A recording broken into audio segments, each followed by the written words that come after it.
आप गोदी में निप्पल पी रहे होंगे। दूध पिया बच्चा थे तब इन्होंने देवगोरा और गुजराल जी को किंग मेकर बने हुए थे। क्या ये जाति जनगणना दबंग जातियों के लिए सिर्फ होगा कि रेस्ट 20 के बाद जितने कमजोर वंचित गरीब जाति है उसके लिए होगा?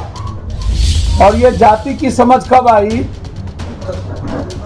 जब दलित महादलित अत्यंत पिछड़ा आप कर रहे हैं और माय कर रहे हैं, अब भूरा बाल आप समाप्त कर रहे थे और आपके पिता राजनीति में आए 67 में।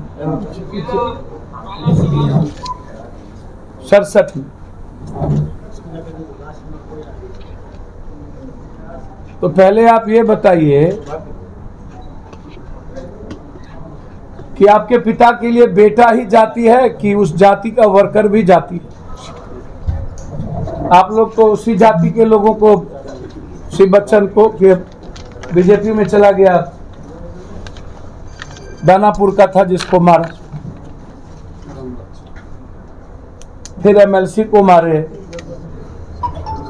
मनेर के जो लड़के को मारा था ये लोग, कौन यादव, शिवचंद रामराज, अरे बीजेपी में गया यार पहले, सनोज यादव, हाँ ये पॉलिटिशियन सबको यही याद रहता। उसके बाद तो पहले तो आप पहले जाति के बारे में इसको समझ है कि नहीं? और ये जाति की समझ कब आई? जब दलित महादलित अत्यंत पिछड़ा आप कर रहे हैं और माय कर रहे हैं, अब भूरा बाल आप समाप्त कर रहे थे और बैकवर्ड से आप माय पर आ गए, तो पॉलिटिकल लाभ कब कब आप लोग लेने का प्रयास किए हैं वो मैं आपको याद दिलाता हूं। जब आपको सत्ता और सियासत की वोट की बारी आई तो उसी हिसाब से आपने काम किया। पसमंदा और तो पसमंदा मुसलमान की भी संख्या निकाली, मुसलमान में भी गरीब जो लोग बांग्लादेशी या जिसकी बात करते हैं, तो हम उनसे कहेंगे तब तो आर्ज और अनार्ज के बारे में भी आपको किताब पढ़ लेना चाहिए।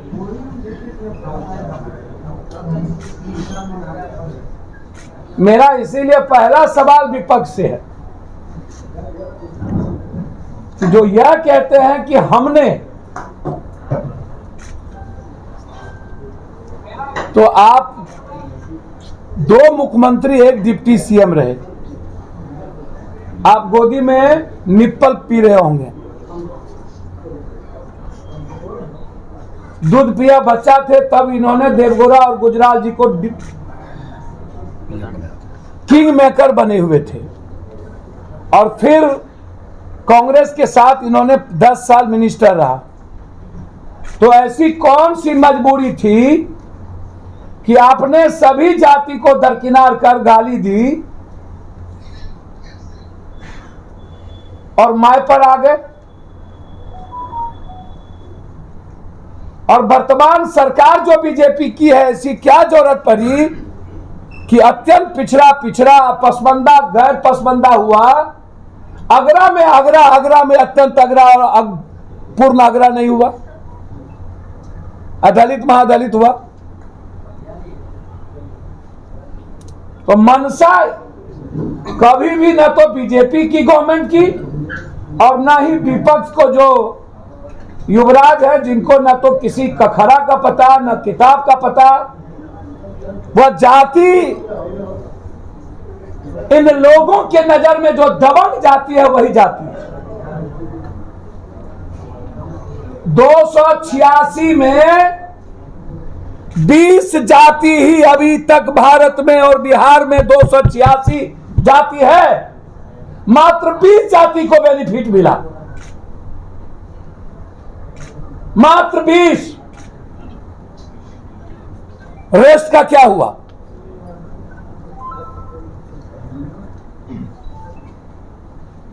क्या यह जाति जनगणना दबंग जातियों के लिए सिर्फ होगा कि रेस्ट 20 के बाद जितने कमजोर वंचित गरीब जाति है उसके लिए होगा। मेरा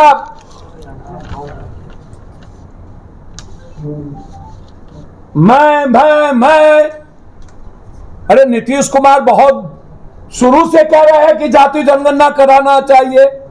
कर्नाटक में जाति जनगणना हुई थी, तो जाति जनगणना तो बहुत पहले से सवाल खड़ा था। कोई एक बार, दो दो, तीन तीन बार जाति जनगणना स्टेट ने किया है। यह बिहार की जनता जानना चाहती है कि जाति जनगणना को आपके परिवार ने आज तक, और 40 सालों से दोनों आदमी सत्ता में है, बीजेपी और आप, 2 साल आप बीजेपी के नीतीश बाबू के साथ रहे। 40 सालों में आपने जाति जनगणना, विशेष राज्य और विशेष पैकेज का सवाल और मुद्दा के लिए सड़क पर क्यों नहीं गए? बिहार के बंटवारे में बीजेपी और आपकी भूमिका बराबर की है। बिहार के 4.25 करोड़ लोगों को पलायन करने पर सबसे ज्यादा मैं जानना चाहता हूं, क्या पलायन किए हुए बिहारियों पर सवाल विपक्ष का से जानना चाहूंगा दोनों आदमी से, क्या उसकी जनगणना होगी? क्या आप उसको वापस लाएंगे? अब 260 जाति को अवसर नहीं मिला। जाति, क्या ये जाति जनगणना 260 जातियों को हाशिए पर भेजने की एक बड़ी योजना है? क्या जिसकी जितनी जनसंख्या उसमें आप भागीदारी तय कर रहे हैं? जाति जनगणना के साथ क्या गरीबी, बेरोजगारी,